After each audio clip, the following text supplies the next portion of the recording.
Ibu, apa kabarnya nih? Semoga Bapak Ibu dalam keadaan yang sehat ya, amin. Perkenalkan, nama saya Maria Gabriela Kurnia Putri atau biasa dipanggil Nia. Saya mahasiswi Fakultas Psikologi Universitas Sanata Dharma Angkatan 2019. Nah, di Fitcast kali ini saya akan menjadi host nih. Nah, Bapak Ibu pernah nggak sih merasa kesulitan untuk berkomunikasi dengan anak?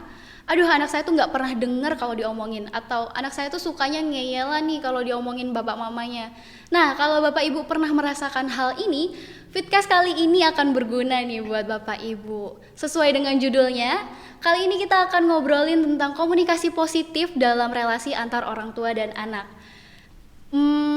Menarik bukan? Nah, untuk membahas topik ini kita nggak akan sendirian nih. Ada Bu Agnes yang akan menjadi narasumber kita. Halo Bu Agnes. Halo. Apa kabarnya nih Bu? Kabar baik. Baik, puji Tuhan. Nah, Bu Agnes mungkin boleh memperkenalkan diri dulu. Oke, halo semua. Nama saya Agnes, saya mengajar di Fakultas Psikologi Universitas Sanata Dharma. Saya juga seorang psikolog pemerhati anak dan pengasuhan. Nah, jadi Bapak Ibu, kita ngobrol dari ahlinya langsung ya, dari ahli perkembangan anak. Jadi udah nggak diragukan lagi lah ya teorinya, ya kan Bu? Oke, siap. Kita langsung masuk ke topiknya aja ya Bu. Sebenarnya apa sih komunikasi positif itu? Oke. Jadi dalam kesempatan ini saya ingin mengenalkan, terutama untuk Bapak Ibu nih ya di rumah ya, untuk keluarga-keluarga, apa yang dimaksud dengan komunikasi positif ya. Komunikasi positif itu adalah komunikasi yang dilakukan dengan semangat untuk saling mengembangkan, saling membangun. Jadi komunikasi ini dilakukan untuk saling memberikan dorongan, memberikan pengaruh untuk masing-masing bisa lebih maju, lebih baik, seperti itu ya. Misalnya dengan memberikan informasi yang berguna, memberikan dukungan, menunjukkan penerimaan, menguatkan, menumbuhkan rasa optimis, begitu ya. Jadi seringkali komunikasi positif ini juga disebut sebagai komunikasi yang konstruktif gitu. Berarti secara singkatnya itu komunikasi yang positif adalah komunikasi untuk mengembangkan masing-masing gitu ya Bu.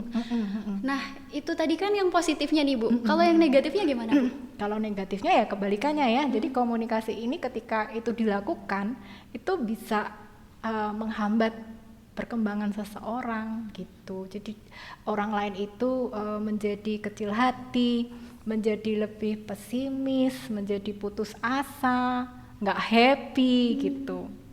Berarti dampaknya cukup besar juga ya, terutama buat psikologi kita.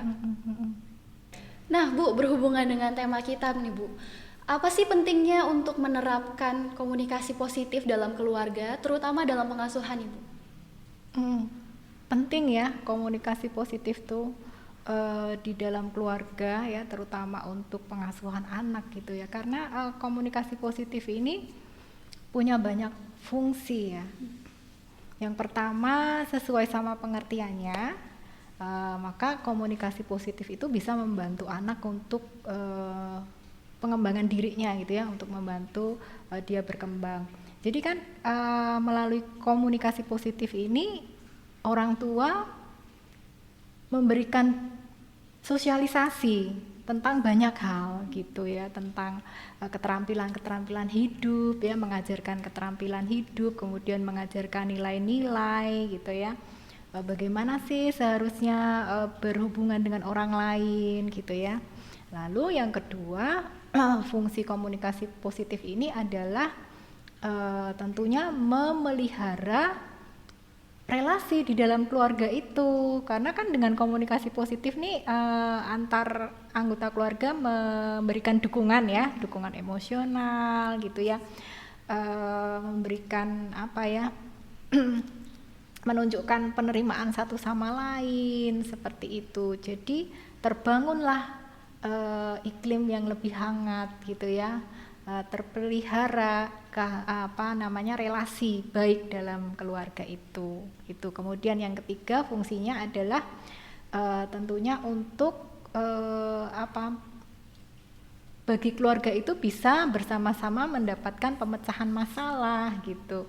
Kan keluarga pasti mengalami berbagai masalah nih ya, dari yang paling ringan sehari-hari sampai yang paling yang berat gitu ya, topik-topik sulit gitu ya. Misalnya kalau untuk remaja ada topik-topik seksual, topik-topik yang perilaku berisiko gitu. Nah, ini bagaimana orang tua ini melakukan pendekatan terhadap topik-topik sulit itu. Nah, ini komunikasi positif berperan di situ. Dan yang terakhir adalah kalau orang tua itu melakukan komunikasi positif, itu tentunya akan bisa dirasakan oleh anak, bisa dilihat sama anak ya. Jadi di situ bisa menjadi contoh, bisa jadi modeling gitu ya buat anak. Bagaimana sih cara melakukan komunikasi yang tepat, yang positif seperti itu. Iya sih, terutama buat perkembangan anak-anak mungkin sangat penting ya. Apalagi Ibu bilang tadi soal modeling nih, anak-anak tuh sangat peka kan ya untuk orang tuanya, kayak orang tuanya ngapain, ngomong apa, seperti itu bisa ditiru. Nah, ini beresiko banget sih. Bisa dibayangkan kalau keluarga yang punya komunikasi negatif, itu anaknya juga pasti bakal jadi insecure atau nggak percaya diri atau bahkan bisa depresi mungkin ya, Bu. Karena nggak dapat dukungan dari keluarganya. Nah, Bisa Bu, sampai ke sana. iya nih, Bu. Dengan peran komunikasi positif yang sangat besar bagi perkembangan anak nih, Bu. Ternyata banyak banget kasus orang tua nih masih merasa kesulitan untuk berkomunikasi dengan anaknya. Bahkan ada kasus di mana orang tua tuh niatnya baik, tapi malah menimbulkan konflik nih, Bu. Itu gimana ya, Bu? Sebenarnya apa sih faktor-faktor yang mempengaruhi untuk komunikasi dari orang tua, Bu? Jadi cara komunikasi orang tua itu beragam ya. Jadi seperti apa komunikasi orang tua itu ke anak itu apakah bisa positif seperti yang kita harapkan ya, apakah tidak, itu tergantung dari beberapa faktor memang. Jadi yang pertama itu faktor situasional nih. Jadi orang tua mengalami atau berada dalam situasi yang sedang mengalami masalah gitu ya, sedang mengalami masalah, punya beban pikiran, sedang dalam kondisi stres gitu ya. Nah, emosi negatif ini bisa terbawa gitu ketika berkomunikasi ke anak, terbawa ke ekspresinya seperti itu. Itu pertama, faktor situasi. Kemudian yang kedua, ini faktor yang lebih mendasar, yaitu terkait dengan pandangan atau pemikiran orang tua mengenai seorang anak ya. Ini seringkali tidak disadari. Jadi banyak orang tua yang misalnya dia berpandangan bahwa anak itu individu yang tidak tahu apa-apa, yang harus selalu diarahkan gitu. Bahkan ada yang berpikiran bahwa anak itu ya cenderung melakukan kesalahan gitu ya, jadi belum bisa diberi kepercayaan nih gitu. Nah, itu tanpa sadar itu ada di dalam diri orang tua itu, sehingga itu tercermin ke komunikasi gitu. Itu yang kedua. Kemudian faktor yang lain adalah keterampilan. Ya, sebenarnya maksudnya udah baik tadi ya, seperti yang Nia katakan, maksudnya udah baik nih, misalnya mau memberikan motivasi nih pada anak ya, mau mendorong nih supaya anaknya semangat, tapi kata-katanya atau ekspresinya nih nggak tepat gitu, justru membuat anak itu merasa dibandingkan misalnya ya dengan anak lain. Coba kamu kayak kakakmu tuh gitu lah misalnya gitu kan. Sering itu sekali. enggak, sebenarnya maunya biar anaknya tuh bersemangat gitu ya, tapi jadinya malah anaknya jadi merasa nggak nyaman gitu. Itu perkara keterampilan tuh. Jadi keterampilan itu baik keterampilan dalam menyampaikan pesan maupun dalam menerima, mendengarkan anak, itu keterampilan yang penting juga gitu. Nah, menyampaikan dan menerima pesan ya, itu baik verbal maupun non verbal loh. Jadi nggak cuma verbal aja. Kalau verbal kan isi bicaranya ya, isi bicaranya itu kurang tepat ya, kurang pas ya, atau bahkan itu menimbulkan perasaan nggak nyaman gitu ya. Jadi di sini orang tua kurang terampil gitu memilih kata-kata yang positif gitu ya.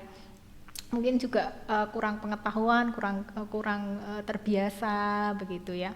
Kemudian yang nonverbal nih, nah itu juga penting, keterampilan untuk menunjukkan pesan secara nonverbal melalui ekspresi wajah, melalui kontak mata, melalui bahasa tubuh, sentuhan. Ini juga pesan gitu ya. Nah ini tidak terbiasa gitu, ada yang orang tua tuh yang kaku gitu ya, nah kayak gitu. Itu perkara keterampilan. Kemudian yang terakhir sebenarnya ada loh faktor dari si anak itu. Jadi sejumlah anak itu memang dilahirkan dengan temperamen yang sulit gitu ya. Temperamen sulit itu ditandai dengan kesulitan, anak itu relatif sulit untuk menerima perubahan gitu ya, agak susah untuk adaptasi gitu ya. Lalu sehingga dia sering muncul reaksi yang negatif gitu ya, rewel dan sebagainya. Nah itu berpengaruh ke orang tua, jadi kayak timbal balik gitu loh. Nah orang tua di sini terbawa dengan temperamen anak yang sulit itu. Nah akhirnya kemudian komunikasinya jadi lebih cenderung negatif gitu di antara keduanya. Nah itu saya kira faktor-faktor yang bisa berpengaruh ke bagaimana komunikasi orang tua. Banyak banget ya Bu, jadi faktornya untuk komunikasi positif ini. Berarti ada situasional, terus ada pengaruh pandangan orang tua terhadap anak, terus ada keterampilan orang tua juga sangat penting, dan ada juga faktor dari si anaknya sendiri. Nah saya tertarik tentang pandangan tentang anak nih Bu. Ini dari saya sendiri ya Bu, orang tua saya tuh lebih percaya ke saya, dan teman saya itu orang tuanya lebih ke nggak percayaan gitu. Pokoknya kamu di mana jam segini kok belum pulang gitu-gitu. Nah begitu saya amati ternyata saya lebih bisa terbuka kepada orang tua saya nih Bu. Jadi kalau ada apa-apa nggak usah ditanyain, saya bisa ngelapor kayak, "Ma, saya di sini, aku di sini, aku udah gini, aku gini, aku ada acara ini." Itu saya laporan tanpa disuruh. Nah, teman saya yang nggak dikasih kepercayaan ini malah kayak menyembunyikan banyak hal tentang dirinya dari orang tuanya. Ini menarik sih Bu. Jadi di situ kelihatan timbal baliknya ya. Iya betul, berpengaruh sekali ya ternyata itu. Nah Bu, tadi kan kita udah ngomongin soal teorinya nih Bu. Nah kalau sekarang buat pengaplikasiannya nih, biar Bapak Ibu di rumah juga bisa mempraktekkan langsung, itu gimana ya Bu? Gimana caranya supaya bisa melakukan komunikasi positif gitu ya. Nah tapi sebelum berlatih nih, pertama-tama orang tua itu mungkin perlu untuk mencermati dulu nih, sebenarnya apa sih pemikiran atau pandangan orang tua ini tentang seorang anak ya. Mungkin pandangannya masih yang mengarah ke menganggap anak itu individu yang tidak mampu, yang cenderung melakukan kesalahan, misalnya seperti itu ya. Ini perlu agak diubah nih gitu ya, melihat anak itu individu yang sebenarnya punya potensi yang baik loh, punya banyak potensi baik, fitrahnya tuh baik gitulah ya, untuk melihat anak itu. Hanya dia butuh iklim yang kondusif sehingga dia bisa mengembangkan perilaku yang tepat gitu. Nah kalau sudah landasannya ini udah positif, tentunya nanti akan tercermin dalam komunikasi yang positif juga. Nah setelah itu mulai nih berlatih gitu ya, mulai dari penggunaan kata-katanya dulu nih ya, secara verbal, pemilihan kata-katanya gitu. Nah seringkali orang tua tuh terbiasa untuk menggunakan kata-kata larangan gitu ya, atau kritikan gitu. Nah itu bisa diubah dengan bahasa masukan, bahasa usulan ke anak gitu ya. Jadi kemudian anak itu merasa lebih dilibatkan, lebih dialog gitu ya kalau dalam berkomunikasi. Bahasa harapan nih misalnya, aduh mama seneng deh kalau adik gini gitu ya, atau gimana kalau gini deh gitu ya, misalnya usulan gitu ya. Jadi harapannya apa, itu aja gitu yang disampaikan ke anak gitu, dibandingkan larangan atau kritikan gitu ya. Kemudian ekspresi atau nonverbalnya nih latihan gitu kan, ada orang tua tuh yang kaku gitu ya, mau bersikap hangat aja susah, kaku gitu ya. Nah ini bisa mulai berlatih misalnya tersenyum ya, ekspresi yang lebih hangat, yang lebih mesra ke anak gitu ya.